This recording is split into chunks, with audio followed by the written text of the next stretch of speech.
네, 여러분 안녕하십니까? 용감한 토크쇼 직설 김준일입니다. 민간 택지에 대한 분양가 상한제 적용 지역이 어제 발표가 됐습니다. 개포동, 반포동, 잠실동 등 이른바 강남 3구에 해당되는 동들을 비롯해서 서울에 있는 27개의 동이 그 주인공들입니다. 분양가 상한제가 민간 택지까지 확대 적용된 게 지난 2015년 4월 이후, 그러니까 4년 반 만이다, 이 얘기가 좀 나오더군요.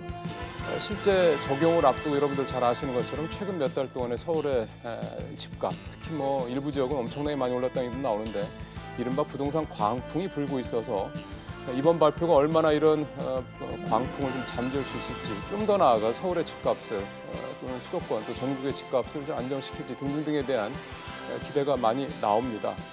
정부 발표 이후에 몇 가지 논란도 제기되고 있습니다. 선정 기준이 모호하다는 얘기 나오고 있고요. 로또 분양이 쏟아질 거다는 얘기도 나옵니다. 규제로는 서울의 아파트 값을 잡을 수 없을 것이다, 이런 얘기도 또 나오고 있습니다.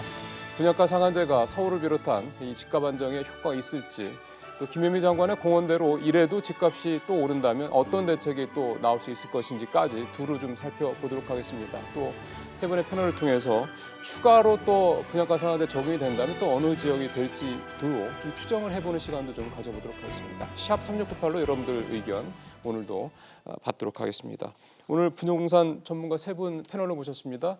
저 오른쪽으로 한양대 김재필 교수 나오셨습니다. 어서 오십시오, 교수님. 예, 안녕하세요. 김재필입니다. 예, 왼쪽으로 NH투자증권 김규정 위원 나오셨고요. 어서 오십시오. 안녕하세요. 예. 그다음에 건설산업연구원 두성규 박사 모셨습니다. 박사님, 어서 오십시오. 안녕하세요. 네.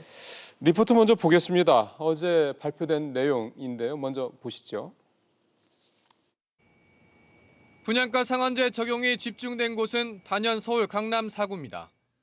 전체 45개 동 가운데 대치, 잠원, 반포 등 재건축 사업이 활발한 22개 동이 포함됐습니다.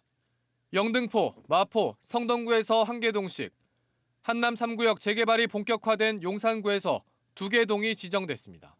내년 4월 29일 이후 입주자 모집 공고를 신청하는 이들 지역 재개발 재건축 아파트는 분양가가 택지비와 건축비에 건설업체 적정 이윤을 더한 가격 이하로 제한됩니다. 최대 10년까지 전매도 제한됩니다. 그러나 최근 집값이 많이 오른 과천이나 서울 목동, 흑석동 등은 빠졌습니다. 홍남기 부총리는 경제에 미치는 영향을 최소화하는 쪽으로 지역 선정을 고려했다고 말했는데 올해 경제 성장률 2% 달성이 쉽지 않은 상황에서 건설 투자가 위축되는 데 대한 불안감이 작용한 걸로 보입니다. 하지만 집값도 작고 경기도 포기하지 못하겠다는 이런 어정쩡한 태도 때문에 그동안의 대책들도 효과를 보지 못했다는 지적입니다. 집값의 심각성을 인식하지 못하고 여전히 주택 정책을 어떤 경기 부양 정책으로만 추진하려는 게 깔려 있는 거 아니냐, 매우 우려스럽습니다. 이번 분양가 상한제 시행으로 정부는 해당 지역 분양가가 주변 시세 70에서 80% 수준으로 낮아질 것으로 기대했습니다. 다만 장기적으로 공급이 부족해질 것이란 우려로 주변 신축 아파트 등의 수요가 몰릴 수 있다는 예상도 나옵니다. 예, 하나하나 좀 저희가 살펴보도록 하겠습니다. 김 교수님. 네. 27개 동이 선정이 됐거든요. 네. 강남 3구에도 있고. 근데 뭐 또 다는 또 아니고 그래서요. 일단 선정된 그 면면들을 보면 어떤 생각이 드시던가요? 그래서 저는 이번에 그 9.13 대책 이후에 가장 강력한 카드라고 그 국토부 장관께서 말씀하셨죠. 네. 그래서 저는 이번에 그 국지적 소규모 규모보다는 광역적 넓은 폭의 규제가 나올 줄 알았습니다. 그런데 이 그 정책의 일관성으로 인해서 광역적 규제, 서울 전역과 그다음에 청약 조정 대상 지역으로 확대될 줄 알았었는데 일부 지역으로 한정된 게 조금 아쉽습니다. 이른바 핀셋이 아닐 줄 알았는데 핀셋이 됐다, 이 말씀이시군요. 그렇죠. 이미 우리가 핀셋이라는 그 정책을 우리는 경험을 했었습니다. 그 어느 지역을 규제를 하면은 인근 지역으로 전이됐던 현상들이 우리가 느꼈던 현상들이거든요. 풍선 효과요. 네, 그렇죠. 그래서 지금 서울 그 25개구 총 467동 중에서 약 5.8%에 해당되는 그런 그 27개 동만 네. 한정된 게 조금 아쉽습니다. 알겠습니다. 김규정 의원님은 어떤 생각이 드시는 거죠? 발표된 내용 보시면서? 일단 대상 지역에 대해서는 사실 누구나 좀 공감하거나 수긍을 할 만한 최근에 분양 가격이 좀 많이 높았거나 주택 가격이 상당히 많이 이제 불안하면서 시장을 선도했던 지역들이 이제 지정이 됐기 때문에 그 부분에 대해서는 다들 별로 이견이 없을 것 같은데요. 그러니까 된 데는 다 될 만한 데군요. 예. 말씀하신 것처럼 핀셋 지정 이런 뭐 너무 광범위하게 지정되지 않을 것이다라는 예측이 있었긴 했지만 그래도 그에 비해서 서울에 이제 좀 누락된 누락된 지역들이 예상보다는 많았어서 네. 시장에서 이제 지정된 곳과 아닌 곳의 이런 형평성 제기나 아니면 이제 좀 예상보다 적은 지역이 지정되면서 기대할 수 있는 효과의 감소 뭐 이런 것들에 대해서는 계속 얘기가 될 수밖에 없는 상황이라고 보여집니다. 그러게요. 김규중 의원님도 좋은 점수는 안 주시네요. 두 박사님도 한번 좀 말씀을 좀 들어볼까요? 네, 굉장히 사전 홍보를 많이 했습니다. 정부가 핀셋 규제, 그래서 요즘 뭐 스마트 시대에 이제 걸맞는 아주 세련된 정책 혹은 이제 이런 부동산 상한제 부분에 대한 적용도 굉장히 디테일한 부분들을 선보이겠다는 식으로 많이 이제 홍보를 해왔었기 때문에요. 그에 대한 기대감들은 상당히 많았던 것 같습니다. 어쨌든 전반적으로 주택 가격 상승률이라든지 분양가 상승률이라든지 물가 상승률 이런 부분들을 전체적인 지정의 기준 잣대로 삼았기 때문에 요새 뭐 물가 상승률을 생각하시면은 거의 변동성이 없지 않습니까? 그런 점에서 비추어 본다면 조금의 주택 가격 상승률이라든지 분양가 예. 상승률이 있더라도 어느 지역이든 다 대상지가 될 수 있는 후보군에 속했기 때문에 이번에 정했던 27개 동은 당초 핀셋 지정한다는 그런 쪽과는 조금 더 저는 범위가 오히려 좀 넓어졌지 않냐 이래 보여지고요. 아, 오히려요? 예. 아, 예. 대신 이제 우리가 좀 주목할 만한 대상으로 예상되었던 그 서울 이외에도 뭐 과천이라든지 예. 또 지방의 경우에도 대전 같은 경우에도 상당히 그 분양가가 그동안 1년 사이에도 많이 올랐습니다. 그런 부분들이 좀 누락된 부분들은 좀 의외다 이런 어떤 생각이 듭니다. 예. 부산도 뭐 기존에 조정적 들어가 있던 데들이 대거 빠지기도 예, 하고 빠지기도. 그래서요. 그 얘기도 나오는데 이제 그 부분도 좀 살펴보긴 하겠습니다만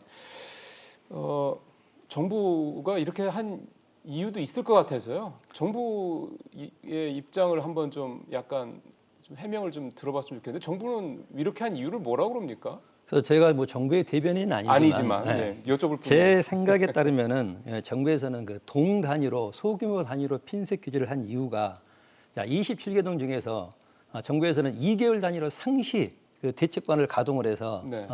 그 지역이 다시 그 투기 과열 현상이 생기면은 즉시에 다시 규제를 하겠다라고 할 게 그런 그 정책인 것 같은데요. 그러니까 이번에는 안 하더라도 언제든지 하겠다. 언제든지 하겠다. 2개월 단위로 상시 조사를 하는 그 기구를 예. 설치하겠다. 그런데 이 부동산 가격 상승은 한 번 상승 곡선을 타면은 후후 조치가 매우 어려움이 따릅니다. 예. 그래서 이번에 보면은 방금도 말씀하셨지만은 특히 그 분당이나 과천뿐만이 아니라 예. 양천구 목동, 흑석동, 그다음에 한강변에 있는 자양동, 구이동 이런 일대가 빠진 것이 조금 아쉬울 뿐입니다. 예.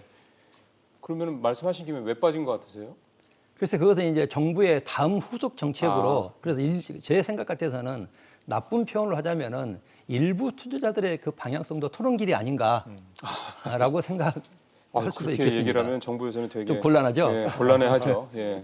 그렇게 되면은 같이 뭔가 이렇게 사실 그 한 부분은 것처럼 보여서. 근데 정부가 비교적 좀 상세한 대응 답변을 내놓은 게 있기는 합니다. 뭐라고 그래서 그래요? 일단 시장에서 제기된 여러 가지 제도 시행에 대한 부작용 제기가 많았었잖아요. 건설 투자, 건설 경기 네. 위축이라든가 공급 감소 부작용 이게 얘기가 많았었기 때문에 원래도 그런 부작용을 좀 최소화하면서 효과를 볼 수 있는 네. 핀셋형 지정을 하겠다라고 얘기를 했었었고 이제 빠진 지역들에 대한 문의에 대해서는 이제 관계 부처나 아니면 이제 기재부에서의 답변이 물량적인 부분, 당장 분양 계획이 이제 좀 없거나. 예정돼 있지 않기 때문에 당장에 뭔가 지정을 통해서 이런 좀 시장에 너무 네. 충격을 주거나 이럴 우려들은 좀 줄이기 위해서 일단은 1차적으로 뺐다라는 거고 방금 말씀하신 것처럼 계속해서 모니터링을 하면서 네. 2차, 3차 지정을 할 수 있기 때문에 문제될 게 없다라는 답변을 일단은 내놓고 있는 상황입니다. 그래서 결국은 예. 단기간 일반 분양 물량이 많은 곳 네, 위주로 일단. 지정이 됐다는 거죠. 예. 근데 이제 이 부분도 그래서 그런지 선정 기준이 뭐하다는 얘기가 나오는 게 예를 들어서 송파구 올림픽 선수촌, 뭐 문정동 올림픽 패밀리 아파트 같은 데는 압구정 안전진단도 통과가 안 된 데는 그렇죠. 지정이 돼 있고 압구정동이나 뭐 여의도 같은 데도 뭐가 과시화된 게 별로 없는데도 그렇죠, 그렇죠. 이제 이번에 지정이 또 된 데도 있고, 네. 그러니까 어디는 되고 또 어디는 안 되고, 네.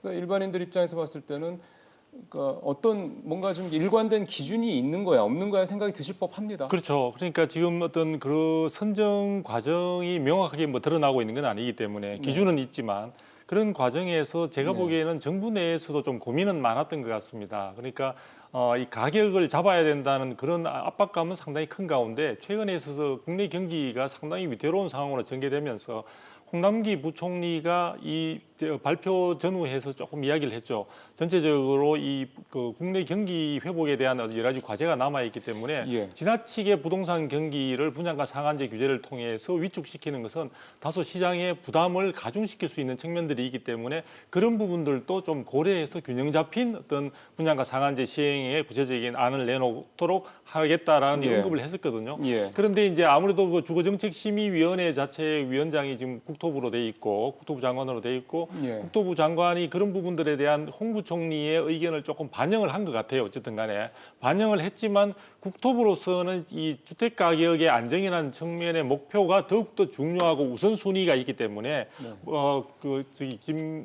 저 장관께서 이제 모두 발언을 통해서 한 것을 보면은 지금 내가 27개만 이번에 지정을 하지만 예. 추가적으로 신속하게 얼마든지 조짐이 보이면 할 수 있다는 점을 여러 번 강조한 것을 보더라도 아마 부처 간의 협의를 통해서 일부로 국한했지만 추가적으로 앞으로 더 확대할 가능성은 상당히 놓여 있다는 점에서 이번에 몇 개를 했느냐 하는 것 자체가 중요한 것은 아닌 것 같습니다. 예, 근데 좀 저는 앞뒤가 좀 안 맞는 것 같습니다. 사실은 건설 투자가 굉장히 오랫동안 부진한 건 뭐 사실 새삼스러운 얘기는 아니고 거시적인 지표들을 봤을 때, 그 예를 들어 서울에 어떤 분양가 상한제를 일부 동의 분양가 상한제를 적용을 핀셋으로 적용을 하면은 건설 경기 부양하는데 좀 여파가 적고, 만약에 다 25개국을 다 틀어막으면은 이를테면 건설 지표가 뭐 굉장히 좀 안 좋아지고, 그러니까 지금까지 안 좋은 게 더 안 좋아질 것이냐. 그러면 추가적으로 지정을 할 수가 있겠느냐, 또 이런 생각도 분명히 좀 들고요. 정부의 이 경기 부양 관련돼서 연결돼서 얘기하는 건 조금 군색한 변명 같다는 생각도 좀 들어서요. 어떻게 보세요, 김 교수님? 그래서 저는 지금 여당의 정부에서는 부동산 경기를 활성화시켜서 그 경제 지표로 삼지를 않겠다는 그런 내용을 발표하셨거든요. 서두에. 예, 옛날에 그래서 저는 그랬죠. 그렇게 일관성 있는 정책을 계속 펼칠 줄 알았었는데요. 방금처럼 소규모 단위로 핀셋 규제로 찔끔찔끔 효과가 없단 말이에요. 그래서 현 정부는 거의 2달꼴로 한 번씩 부동산 대책을 내놓기 때문에 이 국민들이 그걸 믿지를 않아요.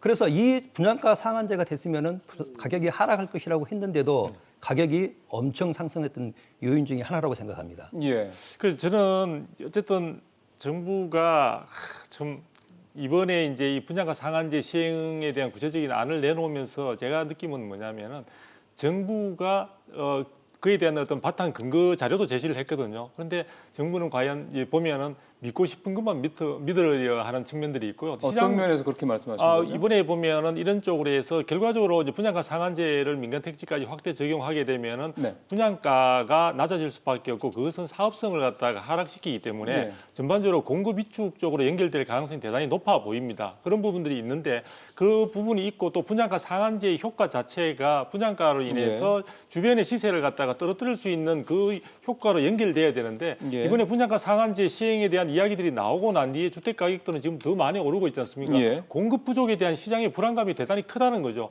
그런 부분들에 대한 충분한 망라가 되지 않는 가운데 정부가 저는 분양가 상한제를 이번에 시행하긴 하지만 수요 억제와 공급 확대 부분에 이어서 가격 부분에 대한 직접적인 통제까지 나서는 걸 보면은 결국 지금 16차례 이상의 어떤 주택 정책이나 이런 것들이 나왔지만 예. 그에 대한 스스로도 자신하지 못하는 가운데 지금 그냥 기대를 크게 하지 않고 내놓는 것이 아닌가. 그리고 이번에 대책 속에 어떤 주정심의에서 이야기됐던 그런 이야기들이 보면은, 언론에 소개된 것을 보면은 상당히 이 부분에 대해서 아주 보면은 마치 범죄 예방에 대한 어떤 그런 의지까지 보일 정도로 어떤 부동산 시장의 변화 자체에 대한 가격에 대해서 굉장히 배관시하면서 지금 보고 있는 그런 측면들이 보이기 때문에 저는 정부의 이미 이 대책을 발표하는 자체에서 자신감, 결여도 한편으로서는 좀 보이는 그런 느낌을 갖습니다. 근데 사실 뭐 한두 달 사이에 뭐 4, 5억, 뭐 5, 6억씩 오른다 그러면은 정상적이라고 볼 수는 없긴 합니다. 뭐 정부가 그걸 뭔가를 잡아야 된다라는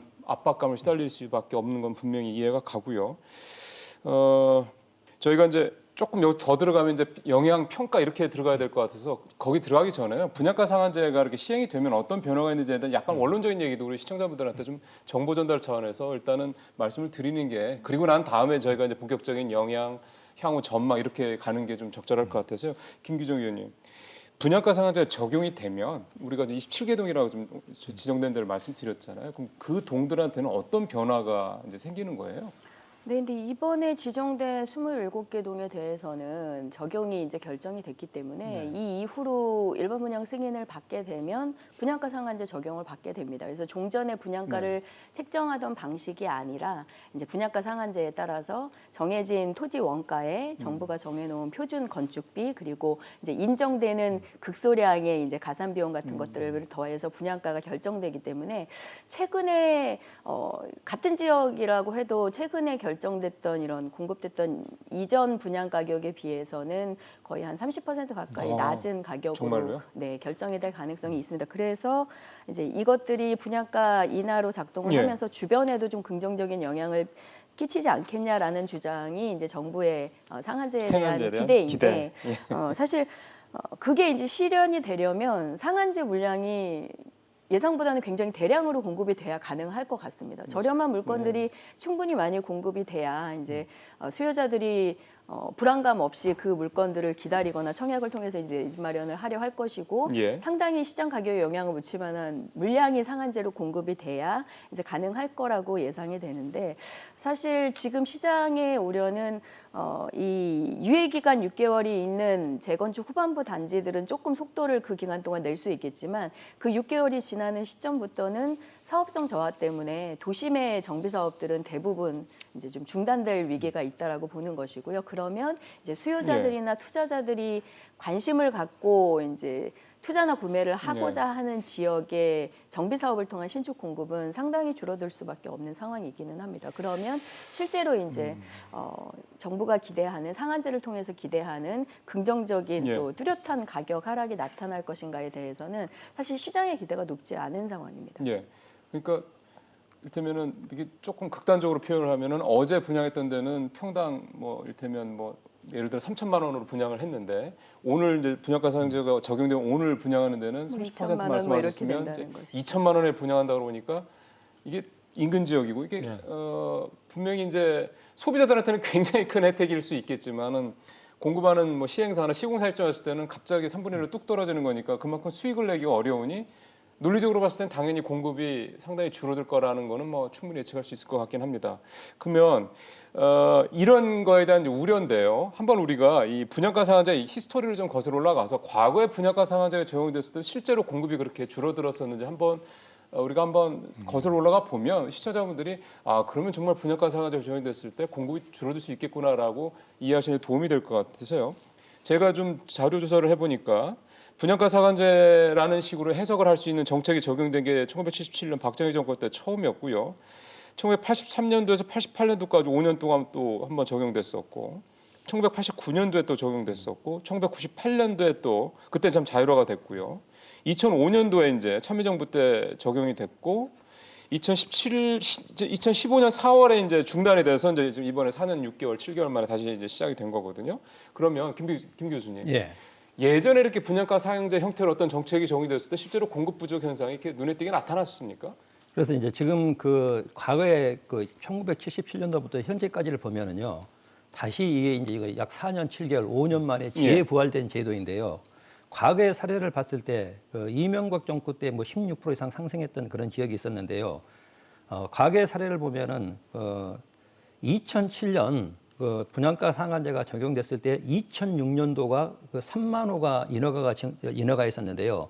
2007년도에는 2006년도보다 약 2만 호가 증가한 5만 호가 그 신규 인허가 물량이 증가했었습니다. 시행자가 분양가 상한제가 적용됐는데요. 됐는데도요. 그 다음에부터요. 그리고 2015년도에서는 약 5만 1,000호. 그러니까 매년 그 시기에 보면 서울시의 주택 인허가 물량이 약 3만에서 3만 5천 세대였었는데 이 분양가가 상한제가 시행이 됐을 때 2007년, 2015년, 2006년도를 비교했을 때는 전혀 영향을 미치지 않았다는 얘기입니다.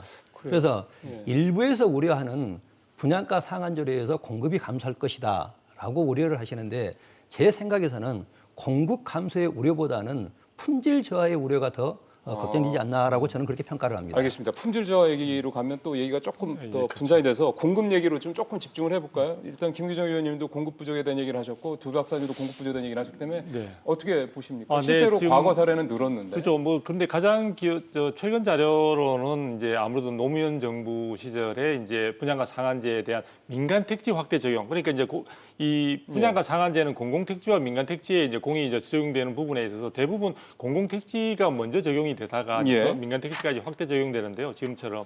그런데 이제 실제 그 통계 자료의 시차상의 어떤 문제도 있고 또 그 통계 속에 보면은 그 당시 이제 글로벌 금융 위기가 오고 했기 때문에 다른 요소들에 의해서 이 주택 공급의 물량이라든지 또 가격 변동 부분들이 다 영향을 받았을 거로 추정이 되기 때문에 이 분양가 상한제의 직접적인 영향권 속에 어떤 주택 시장의 가격이라든지 물량이라든지 이런 것들이 연관성을 가지고 있느냐는 좀 보기가 논란의 여지가 있을 수 있습니다. 근데 경제 위기가 왔는데 물량이 늘었다라는 거는 좀 그렇죠. 저는 맞지 제가 알고 않습니까? 있기로는 지금 2007년도에 분양가 상한제 민간 택지 확대 적용 이후에 2년 뒤인가 3년 뒤에 아마 공급 물량은 아마 절반 가까이 줄었던 것으로 지금 저는 통계를 알고 있는데요. 아니, 그리고 2007년도에는 상승을 했고요. 예, 2008년 글로벌 금융위기가 시작되면서부터 그렇죠, 공급 물량이 그렇죠. 줄기 시작했었습니다. 예, 그렇게 그래서 이제 이것은 줄었기 때문에 거시경제하고 연관될 뿐이지 예. 이 정책과 연관됐다고 그러게요. 저는 생각하지 아니 그런데 이제 않습니다. 그 속에 이제 분양가 상한제 민간 택지 확대 적용은 적용이 되고 있었기 때문에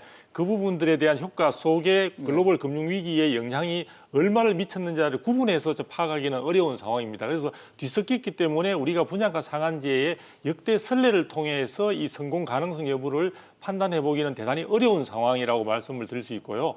그 다음에 지금 이제 인허가 물량을 말씀을 드렸는데 인허가는 직접 주택 시장에 있어서 직접적인 시장의 영향의 하나의 결과물이라고 보기는 대단히 어려운 측면이 있습니다. 왜냐하면은 현재 주택법상으로도 보면요, 주택법상에 인허가를 받고 착공에 들어가기까지는 5년 최대한 1년간의 유예일까지 포함하면 6년간 건설사들이나 혹은 주택조합이나 이런 쪽에서는 공급 시기를 조절할 수 있습니다. 그러니까 인허가 물량이 늘었다 하는 것이 시장에 있어서 어떤 가격이나 정책의 영향으로 바로 영향을 받았다기보다는 그 공급하는 주체로서는 충분히 인허가를 받아놓고도 적절한 공급 시기를 조율하거나 할 수 있는 여지가 충분히 있기 때문에 그 자체를 가지고 시장의 어떤 변동성을 충분히 확인하는 자료로 쓰기에는 다소 좀 무리가 있습니다. 예, 사실은 저희가 오늘 모신 세 분이 뭐 4, 5년 이렇게 부동산 시장을 보신 분들이 아니기 때문에 충분히 좀 시계열상으로도, 그러니까 히스토리상으로도 좀 그동안의 부동산 정책들과 그에 따른 뭐 어떤 공급 문제, 뭐 수요 문제 등등 이런 부분들을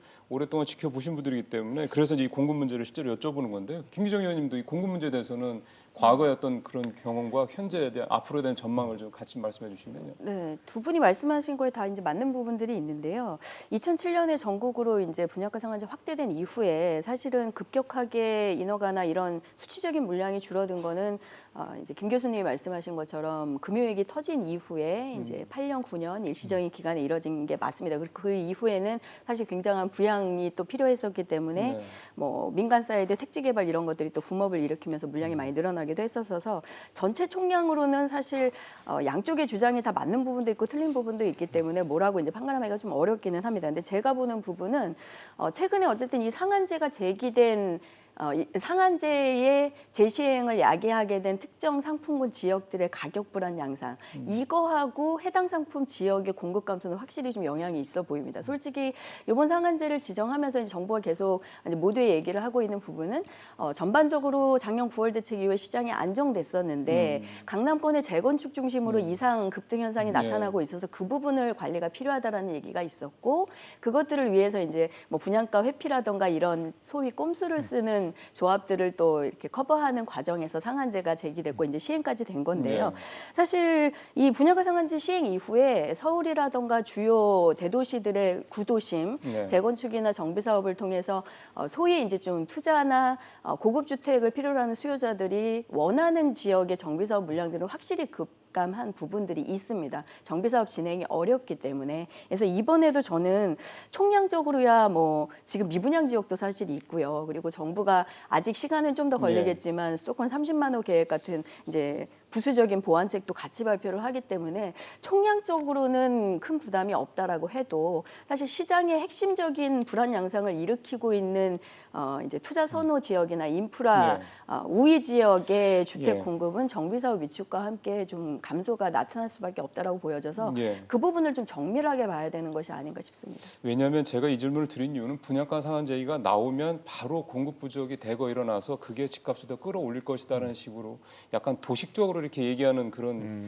뭐 언론 보도도 흔했고요. 그렇게 얘기하시는 분들도 좀 많으셔서 그럼 정말로 근거가 있는 건지 그러려면 과거 데이터를 또 살펴봐야 되는 거고. 근데 지금 세 분 말씀을 좀 종합적으로 들어보면은 이거를 단순히 분양가 상한제가 적용이 되니 공급 물량이 줄 거다 이렇게 도식적으로 평가하기는 좀 여러 가지로 그렇죠. 고려될 변수가 많다라고 생각을 해야 될 것 같다는 그런 판단이 좀 드는군요. 두 번째 이제 분양가 얘기를 좀 해볼까요? 효과 얘기 측면에서 봤을 때 지금 아까 김기정 위원도 말씀하셨지만 30% 정도, 30% 정도 정부의 얘기는 30% 정도더라고요. 그다음에 허그 기준으로 봤을 때는 뭐 한 5에서 10% 정도 분양가가 뭐 좀 내려갈 것 같다 이런 얘기도 좀 수치상으로 이런 얘기들이 나오고 있습니다. 그러면 실제로 분양가가 우리 아까 얘기했던 것처럼 어제까지는 2천만 원, 3천만 원을 분양하던 게 갑자기 오늘부터는 이제 적용된다고 해서 2천만 원이 되느냐? 실제로 그렇게 분양가가 떨어질 것이냐 여부도 한번 좀 살펴봐야 될 것 같고요. 자, 우리 이건 두 박사님께서 봤을 때 실제로 분양가 이렇게 떨어지는 겁니까? 분양가 상한제를 하게 되면은 주변 시세 대비 가격은 급락폭은 제가 볼 때는 급락이라고 제가 표현을 썼습니다. 그 말은 뭐냐면은 굉장히 큰 폭으로 떨어지게 됩니다. 큰 폭으로 떨어지게 정부 쪽에서 이야기하는 것보다 저는 퍼센테이지로 보면 더 크다고 볼 수 있는데요. 그럼 30%가 더 된다는 얘기죠? 더 될 수 있는 여지가 있습니다. 그래서 그걸 단적인 사례를 들어서 제가 좀 말씀드리면 이제 서울 지역 같은 경우는 대부분 이제 민간 택지 분양의 어떤 지역이라고 볼 수 있는데 그나마 지금 마지막 남아 있는 공공 택지 분양을 하는 곳이 지금 위례라는 신도시가 있죠. 위례 신도시 쪽을 예상을 해보시면 최근에 모 건설사가 지금 공공 택지이기 때문에 이제 분양가와 관련해서 당연히 상한제가 적용되는 가운데 분양가 신청을 했었는데요. 그 가격대 자체가 현재 위례의 시세에 대해서 본다면은 거의 40% 이상의 차이를 보이고 있습니다.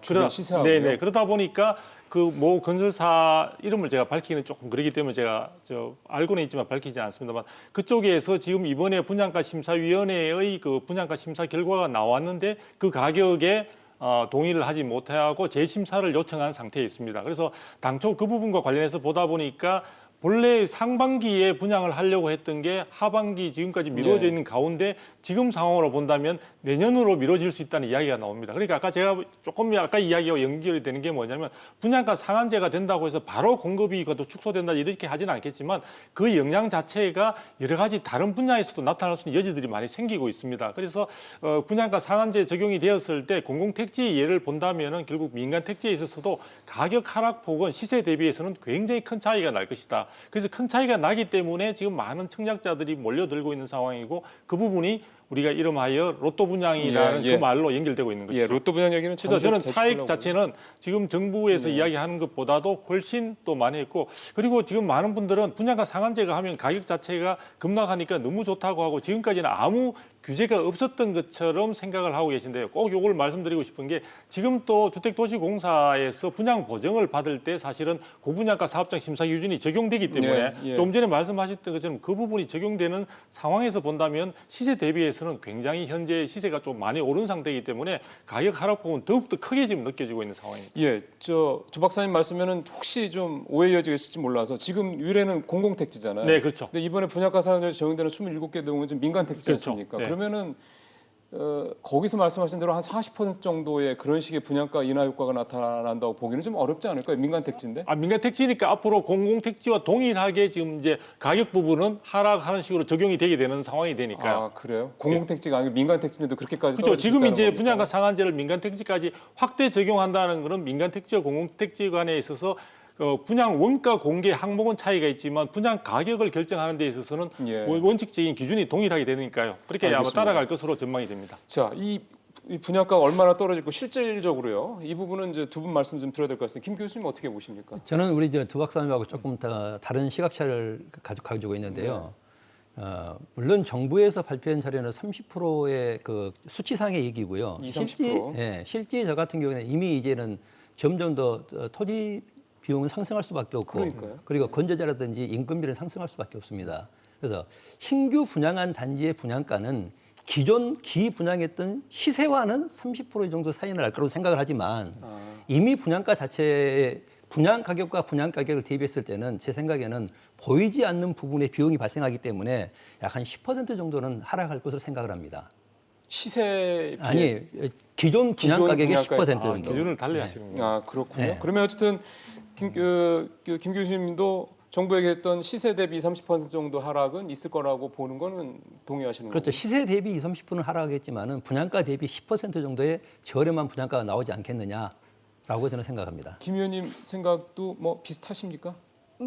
다르시면은 제가 질문을 드리고 뭐 비슷하시면은 제가 다른 질문을 드리려고 그러는데요. 네, 사실 지금 저희가 뭐 계속 논의를 해도 아직 적용받아서 공급된 사례가 없기 때문에 뭐 누가 네. 맞다 틀리다 판가름하기가 어려운데 제가 볼 때는 이제 김 교수님 의견보다는 좀 더 많이 하락할 것으로 그러면은 생각이 우리 두 박사님은 됩니다. 조금 더 가까이. 예, 근데 하시네. 이제 아까도 질문하신 것처럼 공공택지와 민간 택지의 토지 원가 차이는 사실 있기 때문에 그래서, 예. 그 부분은 약간 조금 저도 의견이 다르기는 하지만 전반적으로 주변 시세에 비해서는 거의 30-40% 가까이 내려갈 가능성이 있어 보입니다. 예, 알겠습니다. 어쨌든 그렇게 된다면 지금 집을 이제 분양을 받으시려고 생각하시는 분들한테는 상당히 희소식이 될 수 있죠. 상당히 좀 낮은 분양가 기준에 비해서는 시세 대비. 자, 근데요 이렇게 또 생각을 해볼 수가 있습니다. 아까 우리 두 박사님 사실은 이제 얘기를 좀 꺼내신 문제, 로또 분양 얘기를 안 할 수가 없는 건데요.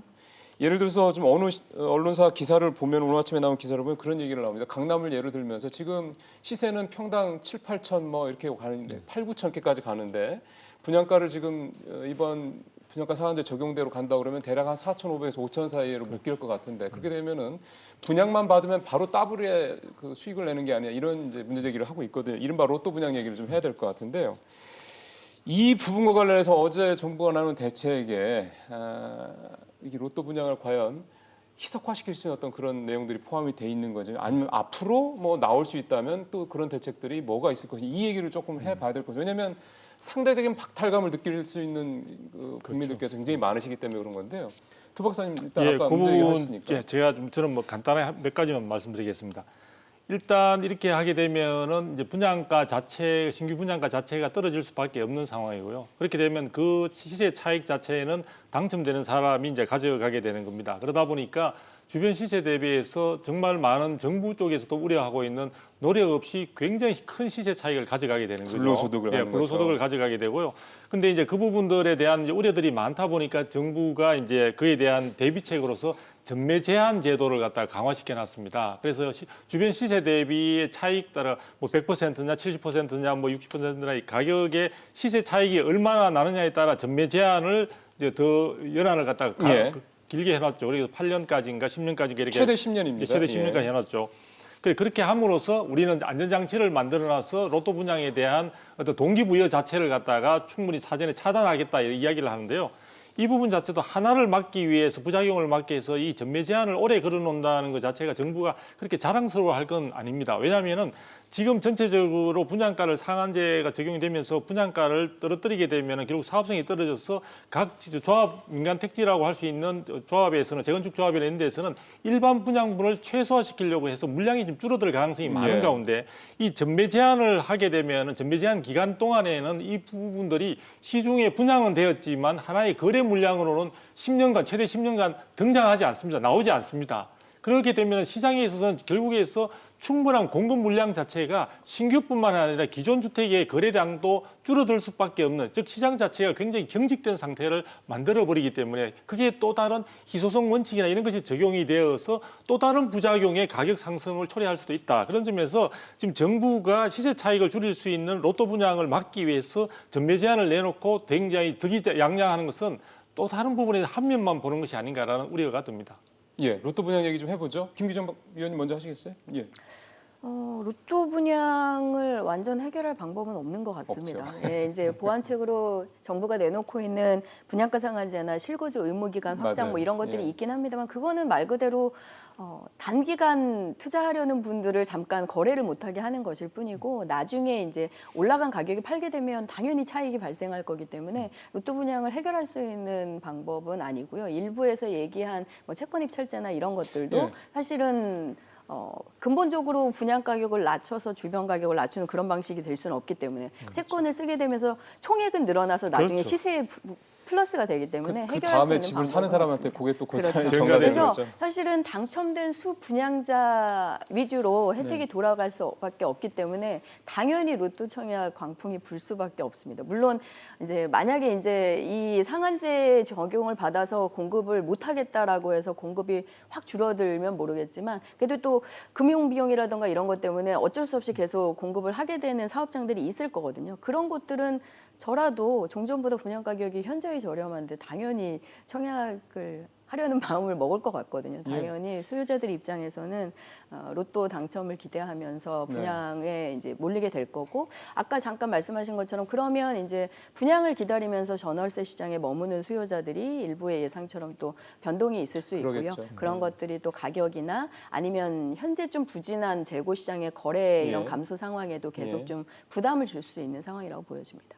사실은 김 의원님 말씀하신 그게 사실은 김 의원님의 마음뿐만 아니라 사실 대부분 다 그렇게 생각하시죠. 눈앞에 큰 돈이 보이는데 그거에 대해서 저거는 불로소득이니까 안 돼라고 생각할 수 있는 분들이 과연 얼마나 되겠습니까? 자본주의 사회에서 어떻게 보세요, 우리 김 교수님은 이 로또 분양 관련해서는요? 우리가 이미 그 로또 분양에 대해서 그 과거에 경험을 했었죠. 흔히 하는 얘기 쓰리곡이라고 할 수 있는 마곡, 대곡, 쇠곡, 판교가 그 예, 대표적인 맞습니다. 사례가 될 것 같습니다. 그래서 방금 우리 구박사님 말씀 중에서 최소 5년, 8년, 10년 분양가 그러니까 그 전매 제한은 또 다른 악영향을 나타낼 수는 있습니다. 그래서 우리가 이 그 로또 분양을 정책적으로 막을 방법은 사실상 없는데요. 네. 한 가지 대안이라면은 거기에 걸맞은 지속적인 이런 저렴한 분양가 상한제에 적용받는 단지가 정부에서 공급이 된다라면은 그 대책 외에는 해결 방법이 없을 거라 생각합니다. 그러니까 이를테면 공공주택, 공공임대주택 뭐 이런 거 말씀하시는 거죠? 지금 그 박원순 시장이 말씀했던 공공임대주택이라든지 네. 그다음에 이제 신규 30만 호 공급이라든지 그다음에 서울 도심의 그 유유지라든지 이런 관주도화의 도시 재정비로 인해서 이런 신규 저렴한 분양 가격이 계속 공급이 된다면은 그러니까 로또 분양의 광풍이라는 것을 해결할 수 있지 그렇지 않는 한은 그걸 막을 방법은 없을 거라 생각합니다. 예, 이런 로또 분양에 대한 부분을 어떻게 보면 이제 수요를 또 이렇게 자극했던 것 중에 또 하나는 이제 이른바 똘똘한 한 채의 정책적인 어떤 그런 어떤 규제나 이런 부분들이 똘똘한 한 채에 대해서 조금 더 수요를 높이는 그런 그리고 심지어는 지방에서까지 서울에 있는 아파트를 사겠다 올라오는 분들이 많다는 이런 어떤 현실적인 부분들도 정책적으로 이제 생각하지 못했던 부작용이다라는 지적도 물론 있고요.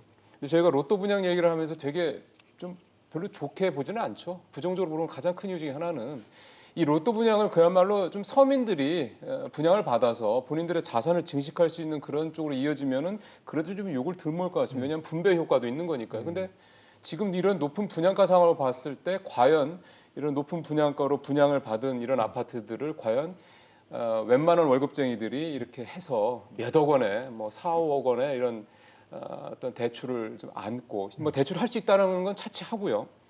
과연 할 수 있겠느냐. 결국은 현금 부자들한테 이게 가는 게 아니야. 이런 거에 대한 또 사회적 시선도 분명히 있거든요. 이 부분은 이걸 어떻게 좀 해야 될지 싶습니다. 로또 분양 자체는 정책적으로 막는 데 한계가 있더라면 이게 일부 현금 부자들한테 또 다른 어떤 재산 증식의 수단으로 가는 거는 막아야 되지 않겠냐 이 부분이거든요. 김 교수님 어떻게 볼 수 있을까요? 예, 거기에 따른 그 뭐 제 생각이라면은 그 정책적인 이원화가 필요할 거로 생각합니다. 예. 1가구 1주택자가 또 주택을 구입하는 데 대해서는 과도한 규제가 더 필요하고요. 예. 정말 생애 최초주택, 실거주의 목적의 주택자라면은 다양한 더 좋은 혜택을 줘서 그 사람 위주의 새로운 그 차별화된 정책이 필요하지.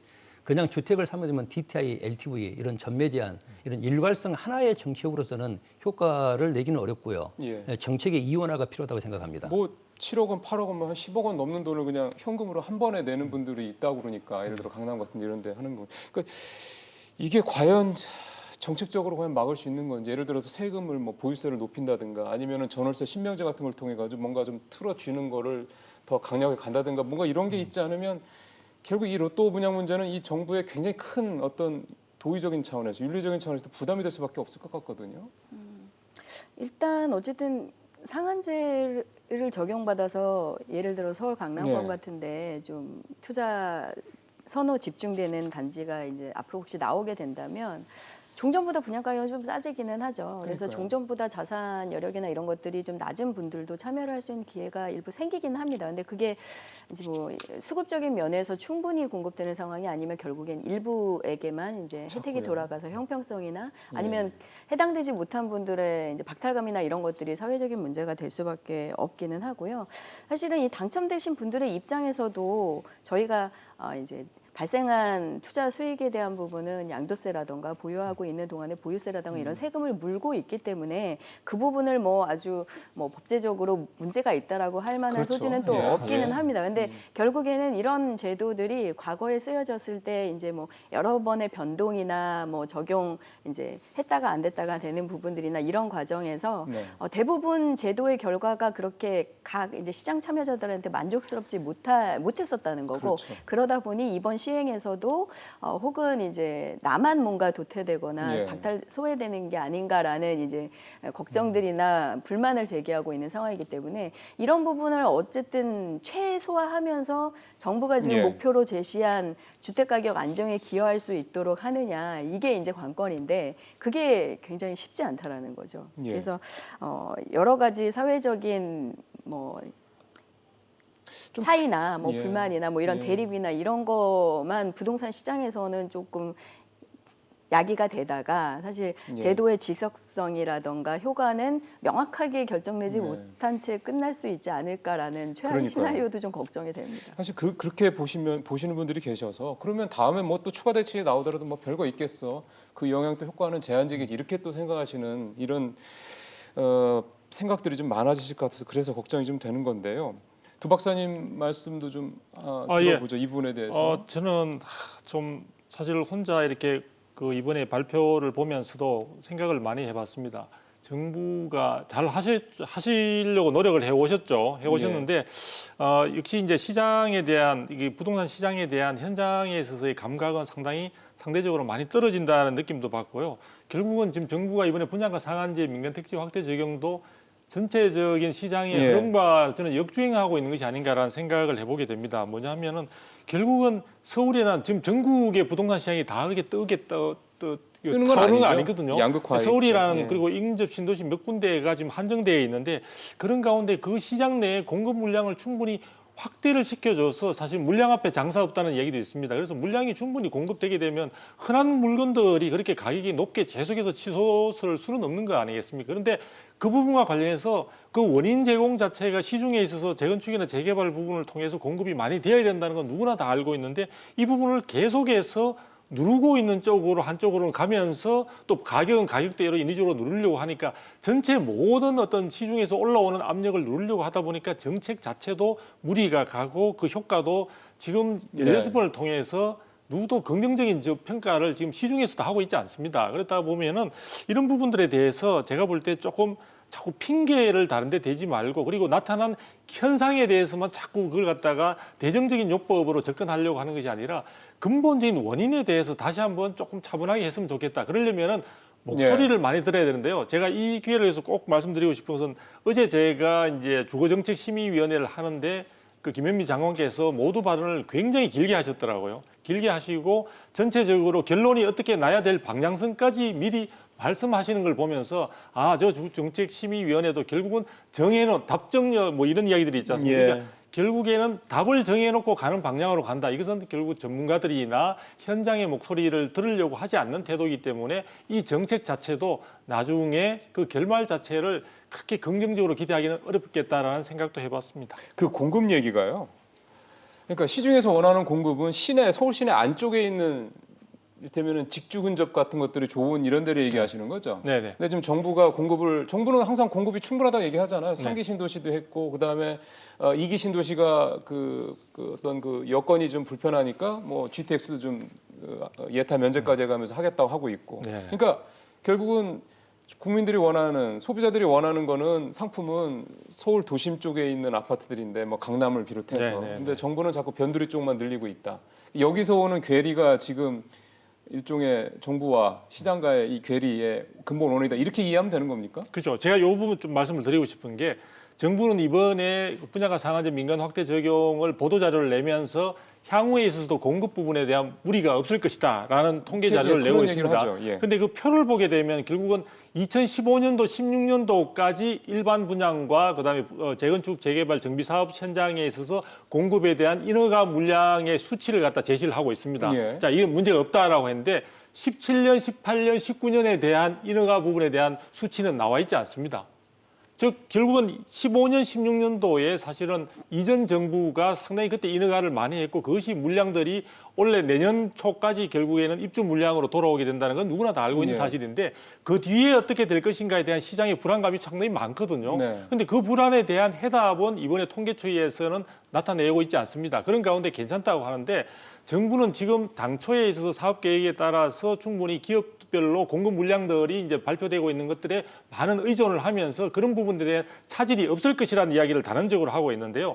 제가 볼 때는 지금 재건축 시장에서 무슨 얘기가 많이 되고 있냐면 결국은 분양가 상한제로 해서 사업성이 떨어지는 것을 최소화시키기 위해서 후분양제로의 검토라든지 혹은 통매각 정도의 검토도 많이 지금 제시가 되고 있습니다. 자, 이래 되니까 정부는 급기야 이 부분에 대해서 지금 현행법 예. 위반이다 등등 해서 막으려고만 하고 있는데요. 후분양 같은 경우는 정부가 또 많이 또 그 권장했던 그런 방법이 있지 않습니까? 그럼에도 불구하고 이것은 분양가 상한제를 편법으로 회피하려는 수단이다라고 해서 굉장히 거기에다가 하나의 적폐던 굴레처럼 이렇게 덮어씌우고 예, 있다. 예, 예. 이런 것들은 사실 제가 보기에 좀 문제가 있지 않냐.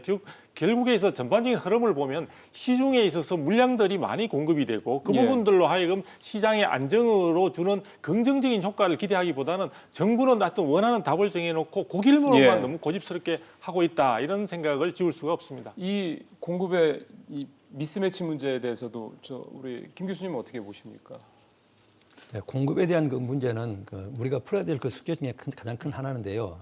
방금 말씀하셨듯이 수요가 있는 곳에 공급을입니다. 그런데 정부에서는 당장 시급하게 당장 효과를 나타내기 위해서 단기간에 공급이 가능한 지역을 서울 수도권의 이성 지역으로 택했습니다. 네. 그렇다고 한다면은 서울의 구도심권을 관 주도하에 개발을 하거나 안 그러면 공공 유지라든지 이렇게 관 주도하에 적시에 공급이 필요해야지 이런 외곽지의 공급은 결국은 이런 그 국지적인 그런 현상을 나타낼 수 있다고 생각을 합니다. 예.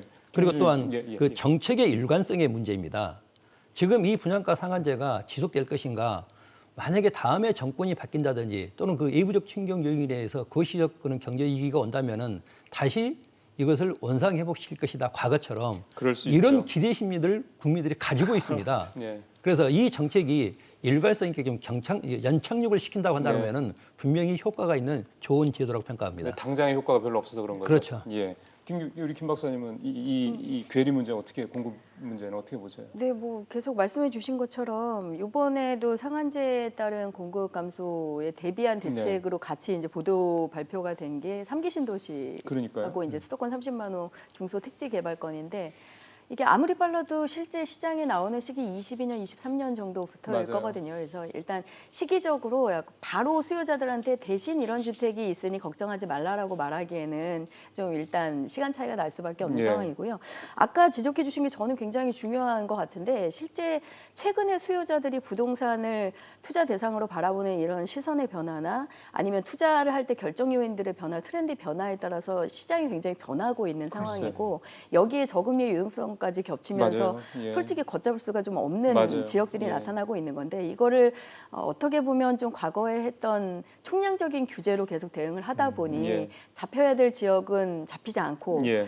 또 원활하게 돌아가야 될 이제 중산층 이하 시장의 내 집 마련이라든가 지방 그렇죠. 시장의 분양이라든가 맞습니다. 이런 거는 안 되는 양극화가 심해지는 상황으로 점점 가고 있습니다. 그렇죠. 그래서 지금 사실 정부가 생각하는 주택 수요자들의 이런 주택 비용이나 주택 마련 비용으로 쓸 수 있는 소득 수준 그리고 원하는 주거의 질이 사실 굉장히 높아진 상황입니다. 그래서 굉장히 인프라가 잘 갖춰진 지역에 살고 싶고 자산으로 보유하고자 하는 이제 투자 니즈가 강한데 그런 거에 맞춤형 주택 공급은 사실은 예, 대부분 맞는 이제 말씀입니다. 기존 지역의 정비 사업인데 좀 정체될 수밖에 없는 상황들이 예. 지금 예견되고 있고 나머지 이제 신규 택지 개발이나 이런 것들에서는 사실 주거하기나 투자하기의 예. 인프라 정도나 이런 거에 대한 만족도가 해소되지 맞아요. 못하는 상황이죠. 그래서 예, 그것들을 예. 계속 좀 현실적으로 정책적으로 절충하지 않으면 지금과 예. 같은 괴리가 계속될 그러면- 우려들이 있습니다. 예.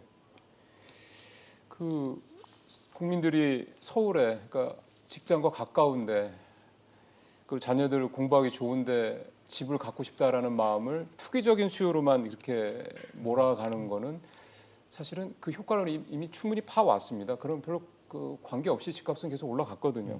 그렇다면은 좀 관점의 변화도 필요하겠다는 생각도 좀 들고요. 지난 9월달에 서울의 아파트 평균 분양가 2,660만 원이 넘더군요. 그래서 한 2,700만 원 정도 되는데 이런 상황에서 서울의 아파트 분양을 뭐 이렇게 한다고 그랬을 때 과연 그거를 지금처럼 잠재 성장률이 2% 초반까지 떨어져가는 상황에서 과연 소득도 별로 안 는다는 얘기니까 그런 상황에서 과연 그런 집들을 그런 비싼 아파트들을 살 수 있는 국민들이 또 얼마나 될 것이냐 여부도 분명히 좀 있습니다. 그렇다 해서 소비자들이 살 수가 없으니 공급을 뭐 안 할 수도 없는 노릇이고요. 이런 상황들이 좀 총체적으로 우리 부동산 정책과 시장과의 괴리의 근본적인 이유라는 거를 좀 세 분 말씀을 통해서 들었는데요. 이제 지금 저희가 한 10분 정도 남았기 때문에 그러면 이번 분양가 상한제의 어떤 시장에서의 영향들 이미 좀 사실 그렇게까지 크지 않을 것 같다는 말씀들을 하시긴 하셨습니다만 그렇다면 어떻게 해야 될 것인지 여기에는 또 변수들이 서민들의 내 집 마련은 서울에서는 이미 끝났다고 봐야 되는 건지 포기해야 된다라는 건지 이런 부분들도 좀 말씀을 좀 들었으면 좋겠고요. 마지막으로 또 이번에 그 부산이라든가 그 경기 일부 지역, 남양주 일부 지역 조정 대상 지역에서 또 뺐거든요, 빠졌거든요. 이런 것들은 또 아까 말씀하신 정책 일관성적인 측면에서 봤을 때 또 어떻게 접근해야 될지 조금 이제 시간이 제가 10분 정도 남았기 때문에 종합적으로 현재 정부의 부동산 정책이 정말로 내 집 마련이라든가 집값 안정이라든가 이런 큰 어떤 목표를 향해서 갈 때 어떤 보완점들이 필요할지 는 얘기를 세 분은 각각 좀 들어봤으면 좋겠습니다. 우리 김 교수님부터 먼저 좀 하시겠습니까? 예, 지금 일반 서민들이 서울 도시에서 주택을 구입하는 것은 힘들 것이다라고 하는 그 비관적인 생각보다는요, 우리 서울 도시가 굉장히 지금 구도심권은 낙후되어 있거든요. 네. 그런데 구도심권 역시 한 지역만 개발한 게 아니라 재개발과 재건축을 병합해서 같이 개발한다면은 즉 강남처럼 격자형으로 구성되어 있듯이 어느 한 지역만 띄어서 개발한 게 아니라 그 일대를 동시에 개발해서 정말 그 좋은 인프라를 구축을 준다면은 강남 못지않는 그런 지역들이 많이 있습니다. 대표적으로 영등포 역세권, 당산동, 또 물레동이라든지 서울의 그 중심부에 있는 이런 도시들을 광역적으로 개발한다면은 이렇게 낡은 도시를 그 도시를 회생을 해놓는다면은 강남 못지않는 신규 주택들이 많이 공급될 거로 생각을 하고요. 그다음에 거기에 따른 이제 정책으로서는 정말 투기 수요가 아니고 실수요자 중심이라면은 우리나라의 그 주택도시공사라든지 그 허그라든지 이런 국채은행에서 정말 실수요자들에게는 임대료 이하의 1%대 이하의 저금리 정책으로 인해서 일단 그 전세 보증금만 가지고도 집을 살 수 있고 장기간 변제할 수 있는 이런 정책적 보완이 필요한다면은 서민들도 분명히 서울 시내에서 양질의 주택을 구입할 수가 있다고 저는 평가를 합니다. 혹시 지난번에 왜 우리 도시재생 관련해서 을지명 사태 한 번 있었잖아요. 네네, 조금 있었습니다. 몇 달 지나긴 했습니다만 그때 좀 우려했던 것 중에 하나가 그럼 서울을 다 그냥 아파트만 짓겠다는 거냐 이런 식의 사실 약간 비판 여론도 있었거든요. 그러니까 수요가 많다는 건 알겠는데 그렇다고 서울이라는 데를 다 그냥 이를테면은 아파트만 지어서는 되겠느냐라는 그런 좀 우려도 있어서 혹시 지금 말씀하신 그런 광역 어떤 그런 개발 방식에 대한 지금 보면은 아이디어 때문에 그렇습니다. 우리가 보면은 저녁 8시 이후에는 서울 도심권에 공동화 현상이 생깁니다. 네. 서울 중심부 전부 다 불이 꺼지는 그런 공동화 현상이 생기는데 그런 지역에 다시 주거와 상업의 균형을 같이 결합할 수 있는 그런 복합적인 네. 그런 컴팩트한 스마트한 그런 도시 계획이 필요할 거라고 생각합니다. 기존과는 좀 접근 방식이 달라야 되겠다는 그렇죠. 말씀이시죠. 그러니까 내가 주거하면서도 업무적이 가까이 올 수 있는 그런 그 복합적인 개념의 도시 정책이 필요할 것으로 생각합니다. 예. 자, 이 부분에 대해서는 또 역시 우리 두 분 말씀도 다 좀 들어보겠습니다. 김 기자님 먼저 하시겠어요? 예.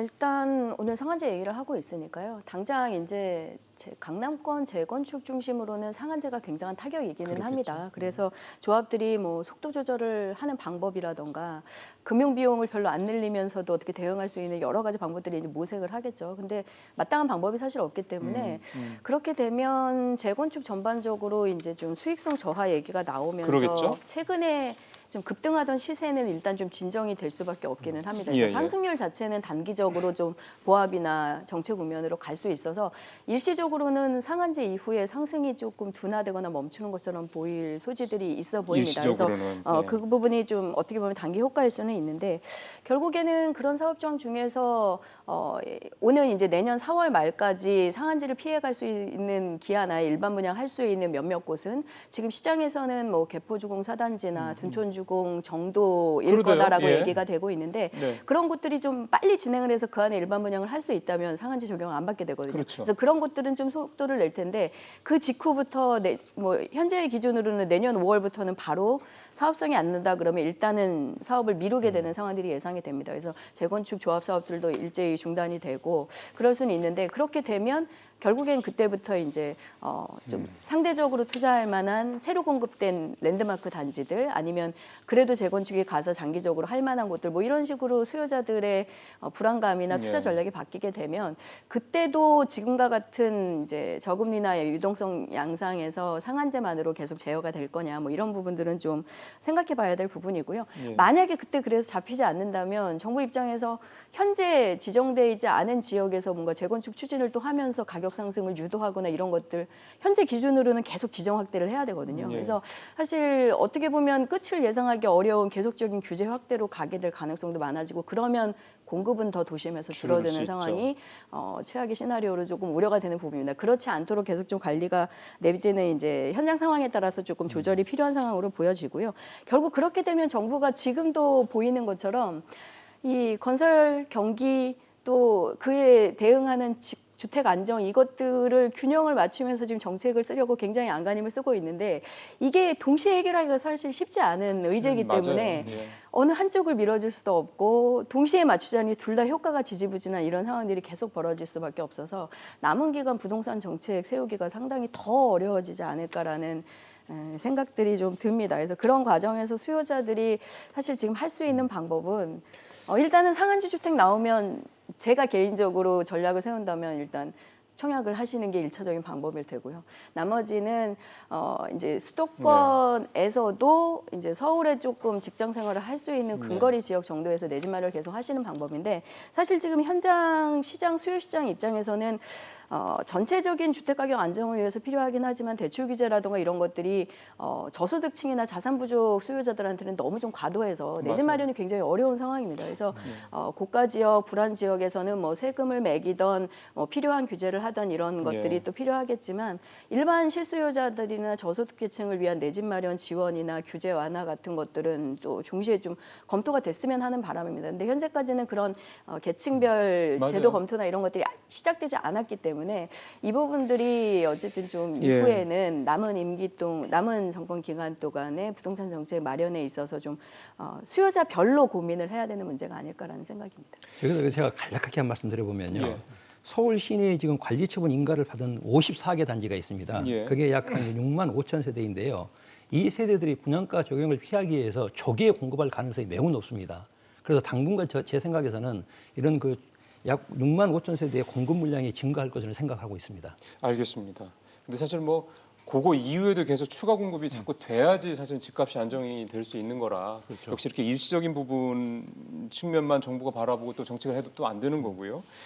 자, 두 박사님 말씀 좀 들어보죠. 예, 저도 뭐 간단하게 말씀을 드리겠습니다. 일단 분양가 상한제 민간택지 확대 적용 시점도 한번 확인을 해야 될 것 같은데요. 일단 일반적인 현장의 민간택지에 있어서는 1월 8일 아마 예. 지금 방송 관련 내일부터 지금 시행에 내일입니다. 들어가게 11월 됩니다. 8일이니까요. 그리고 이제 관리처분 인가 신청이 들어갔거나 돼 있는 단지들이 이제 일반 분양을 하는 경우에 있어서는 내년 4월 29일까지 분양이 되는 곳은 이제 면할 수 있는데 4월 30일, 즉 4월 말부터는 이게 적용이 되기 때문에 상당히 이제 분양가 부분에 대한 상당히 압박감을 많이 받을 것으로 생각이 듭니다. 그런데 사실은 뭐 분양가 상한제 민간택지 확대 적용 부분을 받지 않는다고 해서 분양가를 자유롭게 지금 할 수 있는 건 아니고요. 예. 제가 서두에도 말씀드렸지만 허그의 그 분양 보정 심사를 받을 때 사실은 고분양가 사업장 심사 기준 적용이 되기 때문에 좀 받는 상황입니다.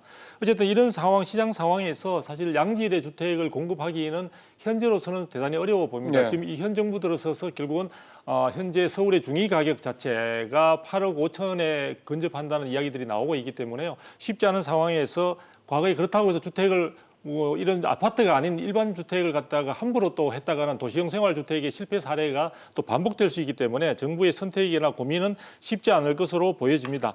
그러나 어쨌든 이런 부분들과 관련해서 저는 충분히 예를 들어 재건축 같은 경우에 있어서도 이 분양가 부분에 대한 이것을 누르는 상태에서 굳이 눌러야 된다면은 다른 한편에 있어서 공급을 원활하게 할 수 있는 현재 안전진단 기준 강화라든지 이런 부분들은 좀 풀어줄 필요가 있다. 그리고 양도세 부분도 좀 풀어줄 필요가 있다. 왜냐하면요 재건축 통해서 누가 떼돈을 번다 이래 되면은 이 부분과 관련해서 우리 재건축 초과이익 환수제가 지금 쌩쌩하게 좀 살아 있지 않습니까? 네. 그러니까 왜 많은 칼들을 들고 이 무기들을 다 쓰지 못해 가지고 안절부절하느냐 이런 부분에서 저는 효과적이고 조율적이며 국민들에게 실질적으로 불편한 간섭이 되지 않는 그런 범위 내에서 해안을 좀 찾아서 현장의 목소리를 듣는 그런 쪽에 선택을 했으면 참 좋겠다. 제발 선택과 집중을 좀 해주셨으면 좋겠습니다. 어떤 정책이 나오더라도 서울의 집값은 계속 올라갈 거다라는 기대 심리, 그게 결국 이제 어떤 방법을 통해서라도 서울에서 무조건 집을 사야 되겠다 또는 서울에서 아파트를 분양받아야겠다 이렇게 연결이 될 수도 있는 거죠. 최근에 심지어 20대부터 청약저축을 드는 젊은 청년들이 늘어나고 있다라는 얘기는 비단 이제 미래를 미리 준비한다라고 보기에는 왠지 여러 가지로 좀 썩 깨름직한 그런 내용들이 씁쓸한 그런 부분들이 분명히 좀 담겨 있습니다. 이 젊은 청년들이 보고 있는 게 지금 위 선배들이 하고 있는 모습들을 보면서 과연 이제 미래에 대해서 나도 이제 조금만 하면은 저렇게 되겠구나, 좀 안정감을 느낀다기보다는 저렇게 하지 않으면 안 되겠구나는 불안감을 오히려 느끼는 게 아닌가 생각이 좀 들어서 걱정이 좀 되네요. 아까 우리 김기정 의원님 말씀하신 대로 세상이 좀 바뀌었으면 적응하는 이 정책의 어떤 방식도 좀 뭔가 바뀌어야 될 것 같은데 방식은 옛날 방식을 계속 쓰고 있다라는 그런 생각도 오늘 말씀을 들으면서 언뜻 들었습니다. 자, 오늘 분양가 상한제 실제 영향, 향후 전망까지 좀 말씀을 들어봤습니다. 한양대 김재필 교수님과 김기정 의원님, 그다음에 주성규 박사님과 얘기 나눠봤습니다. 말씀 잘 들었습니다. 고맙습니다. 감사합니다.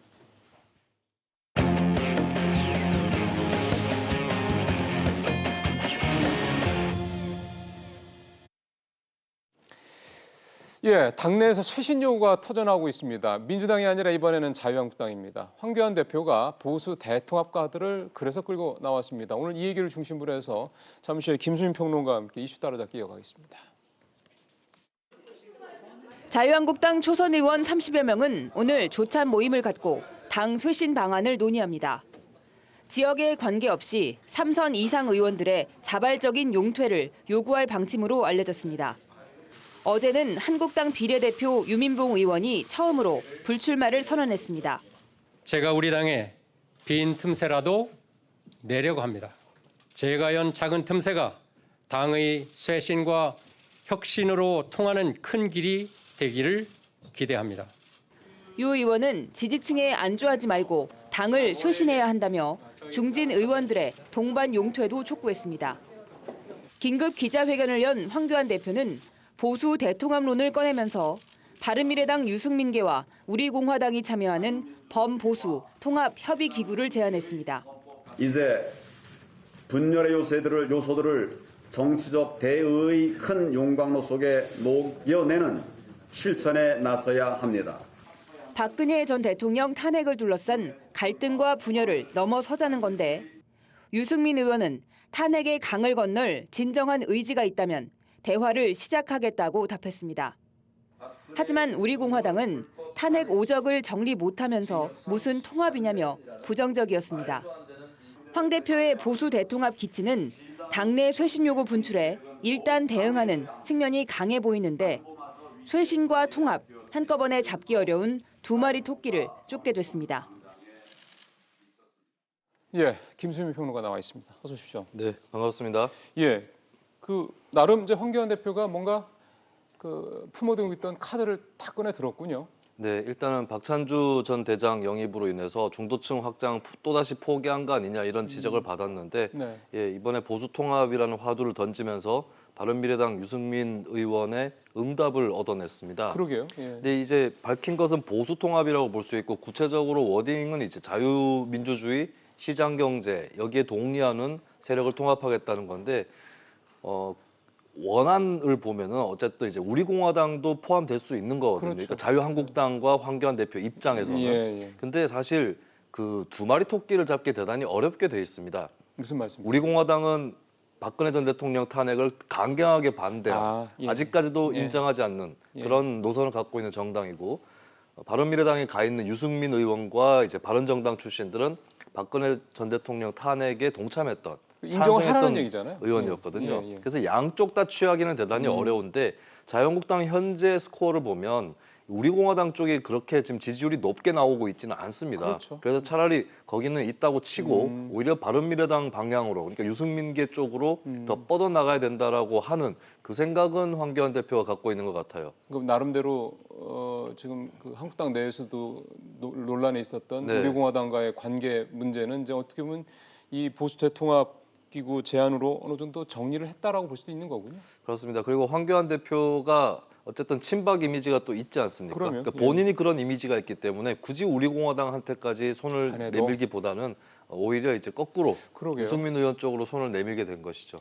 유승민 의원이 탄핵 수용을 통합의 조건으로 내걸었고요. 지금 이제 말씀하신 네. 문제 어떻게 보면 이제 그걸 황교안 대표가 오케이 한 거라고 좀 볼 수가 있는 건데 유승민 의원 쪽에서 이 탄핵 문제를 이렇게 통합에 이렇게 가장 큰 조건으로 내거는 이유는 어떻게 이해를 하면 좋을까요?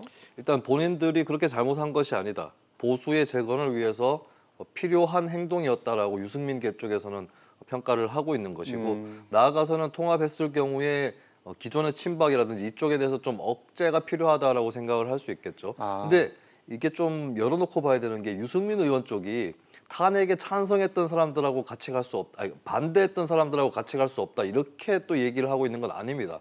강을 건너자라는 표현이 좀 모호할 수 있는데 그러니까 탄핵을 옛날 일이라고 치고 묻어두고 가자라고 하는 의미도 포함돼 있을 수도 있는 거거든요. 그래요? 네, 그렇기 때문에 그 점을 좀 지켜봐야 될 것 같습니다. 그러면은 기존에 소위 말하는 친박 쪽 의원들하고도 같이 할 수 있다라는 뉘앙스가 담겨 있네요. 탄핵에 대해서 찬성 반대를 좀 따지지 말라라고 하는 그런 쪽으로 흐를 가능성도 배제는 할 수 없다고 보여지고요. 예. 근데 문제는 그렇게 할 경우에 유승민 대표가 대충 뭐 조건 이런 걸 따지지 않고 대충 들어가는 모양새로 비춰지게 되면 유승민 의원이 갖고 있었던 개혁 보수 이미지는 맞아요. 퇴색될 수 있겠고 그리고 이제 유승민 더하기 황교안의 조합이 시너지 효과가 나지 않는 그렇죠. 그런 상황도 한번 가정을 해볼 수 있습니다. 본인들이 통합하는 게 중요한 게 아니잖아요. 결국 유권자들의 표를 얻어야 되는 건데 네. 그거가 본말이 전도되면은 뭐 의미가 없는 거니까.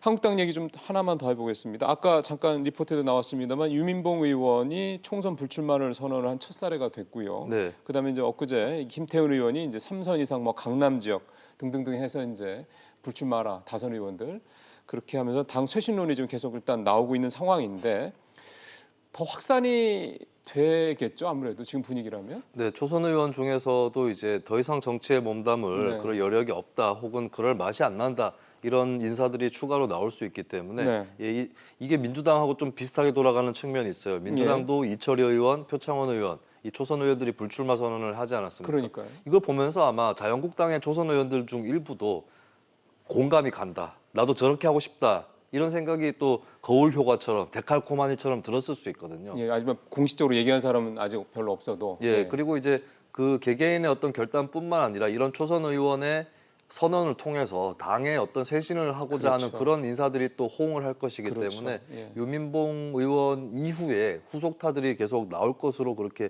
전망이 됩니다. 예, 민주당 얘기 쪽 넘어가 보겠습니다. 민주당도 지금 계속해서 이제 뭐 이제 공천과 관련돼서 이런저런 얘기들이 나오고 있고 쇄신 얘기도 나오고 있고 그런 상황인데 그 무소속의 손금주 의원이 있는데 네. 이 손 의원의 입당 여부를 두고 이제 내부에서는 이제 반대 의견도 많이 나오고 있다고 그래서요. 이게 민주당 관련해서 나오던데 이게 이제 아마 손금주 의원이라는 분이 굉장히 이렇게 인지도 높은 분이 아니어서 그런지 네. 왜 이 의원이 입당을 하겠다는데 굳이 좀 한석도 좀 아쉬운 판에 왜 내부적으로는 반대 목소리 높은지 그래서요. 민주당이 지난 총선 때 국민의당에게 호남 지역에서 대거 의석을 내주게 됩니다. 그랬죠. 거의 뭐 참패 수준이었고 광주 전남에서는 한석을 건져가는 그 정도 수준이었었는데 네. 근데 그 4년 만에 지금 호남 지역 내에서는 민주당이 훨씬 우위에 있거든요. 뭐 그거는 지자체 선거 봐서도 충분히 우리가 봤죠. 그렇습니다. 그 2017년 대선을 할 때 한때에 이제 문재인 안철수 두 후보가 뭐 호남 지역 쪽에서 좀 비등하게 나타나다가 한 번 승부가 기울고 그 이후로부터는 지방선거 때도 민주당이 완전 석권을 했고 다음 선거도 아직까지는 민주당이 이길 확률이 더 커 보입니다. 여론조사 같은 거 보면요. 그렇다면은 그때 의원직을 다 내주고 이후에 민주당의 원외에 있는 호남 지역 위원장들이 호남 지역구 출마를 위해서 몇 년 동안 칼을 갈아왔을 것이고요. 그러겠죠. 그 상황에서 국민의당 출신의 인사를 다시 받아들인다라고 하는 것이 아니 그냥 승부를 해도 우리가 이기는데 왜 굳이 국민의당 인사를 받아들이나 이렇게 민주당의 호남 지역 인사들을 받아들일 수 있는 것이고요. 그러니까 송금주 의원은 국민의당 출신인 거군요. 그리고 그렇습니다. 무소속인 거군요. 네, 송금주 의원은 또 안철수 후보 캠프에서 맹활약을 했었고 사실은 민주당으로서는 굉장히 기분이 나빴을 텐데 그 당시에 그 문재인 대통령 아들의 특혜 채용 의혹을 제기했었던 저격수이기도 했었어요. 예, 근데 이제 송금주 의원이 국민의당과 바른정당의 통합에 완전히 반대를 하면서 그때부터 국민의당을 빠져나왔었고 이후로도 이제 민주평화당에 가지 않는 그 행보를 했는데 이제 무소속으로 있다가 민주당으로 입당 시도를 한 것이고 이용호 의원하고 같이 좀 입당 시도를 하다가 안 됐었는데 네. 사실은 이제 그냥 다른 지역구도 아니고 나주 화순 지역구입니다. 지금 누구예요? 이 지역구가 이제 송금주 의원이 의원인데 예전에 신정훈 의원 지역구였고 신정훈 의원은 얼마 전에 이제 그 청와대에서 그 농업 담당을 하는 그런 요직에도 있었고 그리고 그 이전에 사실 예전에 나주 시장을 하면서 영남에는 김두관이 있다면 호남에는 신정훈이 있다라고 할 정도로 그러니까 신정훈 전 의원도 사실은 무소속 출신으로서 나주시장의 당선자, 입지전적인 농민운동가 출신의 인물입니다. 그럼 신정훈 전 의원 입장에서는 다음 차례는 기다리기만 하면 내가 공천을 받으면 당선될 수 있는데 왜 송금주 의원이 영입되느냐. 예, 여기에 대한 불만이 또 나올 수밖에 없고 또 지역 조직들의 반발이 있을 것으로 보여져서 송금주 의원 입당 시도가 이번에도 썩 그렇게 무난해 보이진 않습니다. 그러면 역으로 송금주 의원 측의 입장에서 한번 볼까요? 네. 이 양반은 아까 말씀하신 것처럼 심지어 좀 현직 대통령에 대해서 예전에지만 그렇게 저격수 역할까지 했던 사람인데 왜 민주당에 들어가려고 굳이 그럴까요? 그러니까 공천을 받아서 당선이 될 거라고 이제 생각을 하는 건가요, 그러면? 일단은 본인이 국민의당과 바른정당 통합대 합류를 하지 않은 걸 봤을 때는 바른정당이라든지 이쪽하고 같이 갈 수 없다. 그리고 당의 노선이 좀 보수화되는 거 아니냐라고 해서 좀 이탈을 한 것 같아요. 그래서 본인은 이제 민주당 노선에 이제는 더 가까운 인사가 되었다라고 생각을 하는 것 같고 그리고 지역구 주민들도 아마 이런 얘기를 많이 할 겁니다. 송금주 의원을 지지하는 주민들도 있겠죠. 당은 민주당이었으면 좋겠다. 이런 얘기를 많이 할 거예요. 그리고 자네가 앞으로 정치를 오래 하려면 민주당에 들어가야 되지 않겠는가. 이 생각을 주민들이나 또 송금주 의원 또 할 것이기 때문에 이 민주당에 노크를 하는 거고 이제 좀 자신의 어떤 진실성을 보여주려면 노크를 하고 안 됐을 때 다른 당에 들어가 버린다거나 무소속으로 그냥 가겠습니다 이렇게 얘기하지 않고 이번에 또 노크합니다라고 하는 것을 또 보여주는 것이겠죠. 예, 그게 지금 자막에도 나옵니다만은 진지하게 좀 하지 왜 총선을 만나게 놓고 하느냐 이런 오해를 받을 수도 있겠습니다. 네, 근데 그 전에도 이제 송금주 의원은 계속해서 입당하겠다. 민주당에 입당을 할 그런 생각이 있었기 때문에 내 생각에 변함이 없어. 그때 내가 거절당했다고 해서 무소속으로 머물러 있거나 혹은 바른미래당이라든지 평화당으로 가지 않았지 않나라고 그동안의 어떤 경과라든지 이걸 통해서 자신의 어떤 생각을 입증하는 진정성을 입증하는 뭐 그런 시도는 있겠습니다. 뭐 민주당 내부에서 뭐 여기도 갔다 저기도 갔다 철새 의원 아니냐 이런 식에 대한 부분에 대한 본인의 그렇지 않다라고 아마 하는 그런 뭐 해명인가 보네요. 민주당 얘기 하나 좀 더 하면은요. 민주당 내부에서 내년 총선 정책들을 지금 계속 짜고 있겠죠. 네. 모병제 문제가 검토가 되고 있다고 그러네요. 그래서 상당히 좀 우리한테는 낯선 어떤 내용이긴 한데, 근데 사실은 엊그제 정부가 경제원력 대책회에서도 사실은 학령 인구 감소도 저출산 문제에 그렇죠. 대해서 이런저런 대책이 나오는데 그 중에 이 군 문제도 있었거든요. 네. 어찌 보면은 시기적으로 이런 내용들이 뭐 꼭 채택이 되지는 않더라도 얘기가 집권당에서 나올 만을 하다 이런 생각도 좀 들더군요. 네, 어떻게 보세요? 인구 절벽 문제가 있기 때문에 그러니까요. 나올 수 있는 방안인데 이게 좀 두 갈래가 있어요. 이제 유럽 같은 경우 노르웨이는 여성 징병을 추진을 또 했거든요. 아, 그 부족한 거를. 예, 그렇습니다. 그래서 이게 징병제를 유지하면서 할 거냐 아니면 모병제를 도입할 거냐 이 갈래가 있는데 일단 현재 전제할 것은 민주당에서 모병제 공약을 채택을 한 건 아닙니다. 아, 그러니까요. 아직 제대로 논의하지 않았고 당내에서도 시기상조라고 하는 의견이 있는데 민주연구원에서 글쎄 어떤 언론 보도에서는 한 석 달 정도는 이미 검토를 했다라는 네. 보도도 있긴 했고 그리고 양정철 원장이 굉장히 의지를 보이고 있다. 라고 해서 무게가 좀 실리고 있는데 어쨌든 당론 채택 전에 모병제라는 이 세 글자만으로 굉장히 큰 이슈가 되는 것은 분명해 보입니다. 예. 그러니까 사실 국민들께서 보시기에도 저출산 문제가 워낙 심각하다 보니까 저런 문제에 대해서 특히 이제 우리 같은 경우는 이 군 문제가 다른 나라에 비해서 훨씬 더 심각한 상황이니까 네. 중요한 상황이니까 어떻게 보면은 이제 저런 것들이 논의가 사실 되는 게 굉장히 건강한 측면도 있다는 생각도 좀 드는군요. 사실 저런 것들이 결국은 네. 논의가 돼야지 나중에 제도화가 되고 시간은 나중에 걸리더라도요. 그런 거 아니겠습니까? 이게 정치권에서 처음 나온 얘기는 아닌 게 2012년 대선 때 네. 민주당의 김두관 당시 후보가 모병제 카드를 던진 적이 있었고요. 그리고 2016년 경에도 남경필 당시 경기지사가 네네. 모병제 카드를 또 던지기도 했습니다. 근데 문제는 이게 한번 나왔을 때 꾸준히 논의가 되고 국민적 토론이 있어야 되는데 그렇지 못했다는 그랬죠. 거거든요. 저는 이 모병제 문제가 대학 입학 그 전형 문제하고도 좀 비슷하다고 생각을 해요. 예, 그래서 지금 뭐 정시대 수시 이 논쟁이 한창 활발하게 이제야 일어나고 있는데 모병제도 그만큼의 좀 활발한 논쟁을 필요로 맞아요. 하는 것 같고 네. 그리고 이게 여대야라든지 진보대 보수의 구도로 가는 그 소재가 아닙니다. 그게 무슨 상관이 있어요? 네. 그 이제 남경필, 김두관 두 사람도 제가 예시를 했지만 각자 다른 진영이었거든요. 네, 네. 그리고 이제 진보 진영에서도 징병제 찬성이 있고 모병제 찬성이 있고 뭐 당연히 있겠죠. 보수에서도 또 나뉘어져 그렇죠. 있고 네, 이런 상황이라서 이것이 이제 그렇다고 해서 이게 초정치적이고 초이념적인 건 또 아닙니다. 분명한 철학들이 깔려 있는 건데 네. 이번 기회에 단단히 그러니까 지금 민주당에서 당론이 안 됐는데 당 내에서부터 치열하게 논쟁이 될 맞아요. 필요가 있습니다. 그리고 뭐 이를테면 조금 더 여야 전체 차원에서 그러니까 국회 전체 그러니까 정치권 차원에서 논의가 돼야 될 만한 굉장히 중요한 문제죠. 이슈고 또 미래에 대한 대비일 수도 있고 하니까요. 정치권 바깥으로 좀 나와 보면 어제 사실은 사회 쪽에서 가장 큰 뉴스 중에 하나는 이 내용인 것 같습니다. 검찰이 세월호 사건을 재수사하기로 했다. 그리고 재수사 그 수사단 면면을 보니까 상당히 특수 쪽, 그다음에 강력부 쪽에서 아주 소위 말해서 잘 나가는 그런 검사들이다. 뭐 이런 얘기들이 좀 있어서요. 네. 당연히 한국당은 이게 뭐 황교안 대표 흔들려는 게 아니냐 반발하고 있고요. 그래서 일단은 두 가지를 여쭤보겠습니다. 하나는 검찰이 이렇게 세월호 사건을 재수하기로 한 배경은 뭘까라는 부분 하나. 그다음에 두 번째는 이게 이제 소위 말해서 전국에 또 새로운 어떤 뇌관이나 변수가 될 것이냐라는 부분들. 이 두 가지 여쭤볼 텐데 첫 번째, 검찰은 왜 이 카드를 들었을까요? 물론 얘기가 없었던 건 네. 아닙니다만. 최근의 상황을 좀 돌아보면은 특히 현장에 그 해경 지휘관이 헬기에 탑승했다. 맞아요. 예, 그 사실이 알려지면서 국민들이 많은 공분을 샀죠. 만들었습니다. 예. 예, 이 점이 다시 점화시킨 그 원인이 아니었나 그런 생각이 들고요. 네. 그리고 우리가 좀 구조적으로 배경을 좀 봐야 될 게 현재 윤석열 검찰총장 체제와 뭐 현 정부 여당이랄까요? 예. 이쪽하고 굉장히 불편한 것으로 보이지만 양쪽에게는 공통점이 있습니다.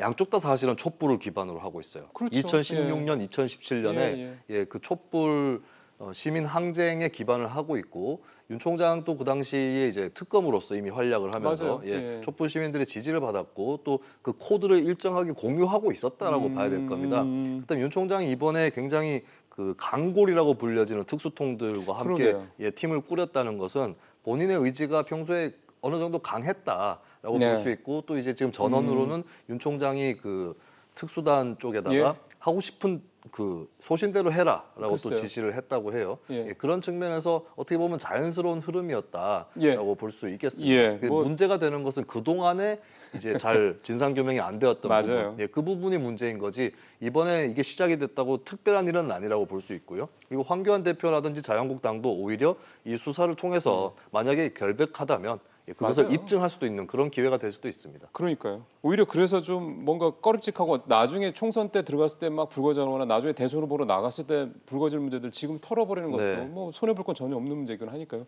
세월호 문제와 관련해서 이거를 달리 접근했을 때 상당히 파장이 클 수 있다는 부분도 이게 사실 촛불의 근원지였으니까. 네, 알겠습니다. 오늘 여기까지 듣고 가겠습니다. 말씀 잘 들었습니다. 네, 고맙습니다. 예, 며칠 전에 독일 베를린 시의회가 향후 5년간 주택 임대를 동결시키는 법안을 통과시켰다라는 외신 보도가 나왔습니다. 이에 당사자들 간의 갈등이 첨예할 수 있는 이슈를 여야가 합의했다는 것 자체도 참 놀라웠습니다. 서울의 자가주택 보유율이 한 40% 조금 넘습니다. 그러면 10가구 가운데 6가구는 남의 집에서 세대로 살고 있다는 얘기가 되는 거죠. 특히 저소득층 같은 경우는 한 달 수입의 3분의 1 이상을 오롯이 주거비로 쓰고 있는 게 우리의 현실입니다. 이런 상황에서 보면 베를린시의 얘기는 그야말로 소설 같기만 합니다. 높은 주거비 부담이 심각한 저출산의 핵심 원인이라는 것은 저출산 대책이 본격화되기 시작했던 참여정부 때부터 이미 나왔던 얘기입니다. 그러니까 10년이 넘도록 바뀐 게 아무것도 없다는 얘기죠.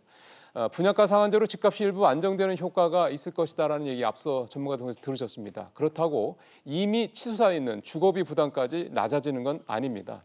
서민과 저소득층에게 주거비 부담은 당장의 현실입니다. 그래서 다른 접근이 필요하다고 생각합니다. 직설 마치겠습니다.